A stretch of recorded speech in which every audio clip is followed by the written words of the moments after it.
Chapter 2. The Lady Closes the Deal. When we unloaded the shirts into our house, the fetid clues we'd been inhaling all the way home proved true. The shirts had not been washed since the Spanish paratroopers took them off. The Chinese laundry we frequented in North Beach was out of the question. It would charge more to launder the shirts than we paid for them.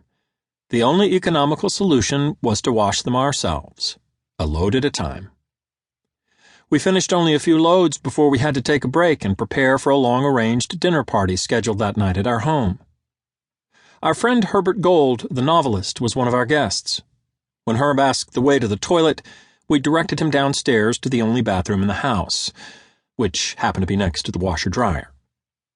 A few minutes later, he rushed back up the steps, beaming a broad, impish smile, and interrupted the patter at the dinner table by presenting, as a matador might hold up a cape, one of the Spanish paratrooper shirts. "What is this?" he demanded in his deep baritone voice. I told him. Had I said it was the shirt Ernest Hemingway himself had worn while covering the Spanish Civil War, I don't think he would have been happier. "I want one," he said. "How much?" The words, "Take it, Herb, it's yours," were about to come off my lips when Patricia interjected, "$6.50. "But he's our friend," my eyes pleaded across the table. Her eyes brushed me off.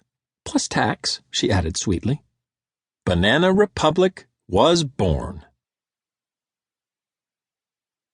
An exultant Herb took off his trademark denim shirt and put on his new Spanish paratrooper shirt right in front of us.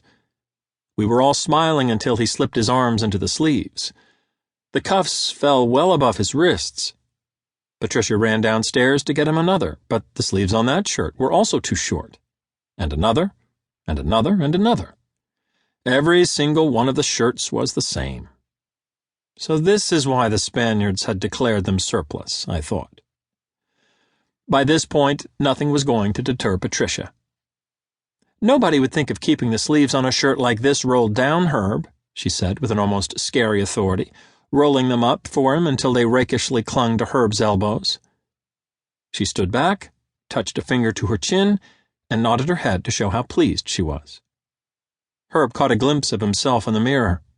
"Fabulous," he declared. 6 miles from San Francisco off the 101 freeway is Marin City, where every Sunday a huge dusty lot was transformed into a thriving flea market. We would sell the shirts there, we decided. Over the next few days, we washed, ironed, and folded every one of them. Sunday morning, off we went, sign in hand. Short-armed Spanish paratrooper shirts, $6.50. There was no lack of curiosity. Many people stopped to touch the shirts and ask about them, but by the end of the day, we'd sold barely enough to pay the $30 booth fee. We had a problem. A Chronicle paycheck flashed in my mind for a second, though I knew I could never go crawling back there. Patricia had a better solution. "We need to double the price," she said. "The shirts are too cheap. People can't appreciate the value."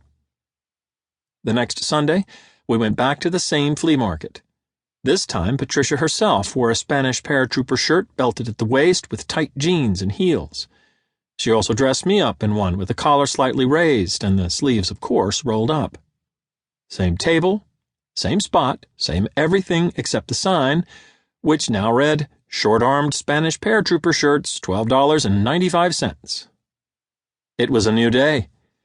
By the end of it, we sold more than 100 shirts, 102 to be exact. Times $12.95 equals $1,390. We had a good laugh. No one would ever believe us. We decided to fast-track. It was time to graduate from flea markets. With more than $1,000 in the bank, Banana Republic needed a store. I knew a real estate agent in town. Sure enough, he had a spot in our price range, if we didn't mind something a little unconventional. He showed us a 400-square-foot space a few blocks from downtown Mill Valley. The rent was $250 per month. The unconventional part? The store had to remain unlocked at night because there was an Aikido studio upstairs with classes at all hours, and the students needed access to come and go through the store's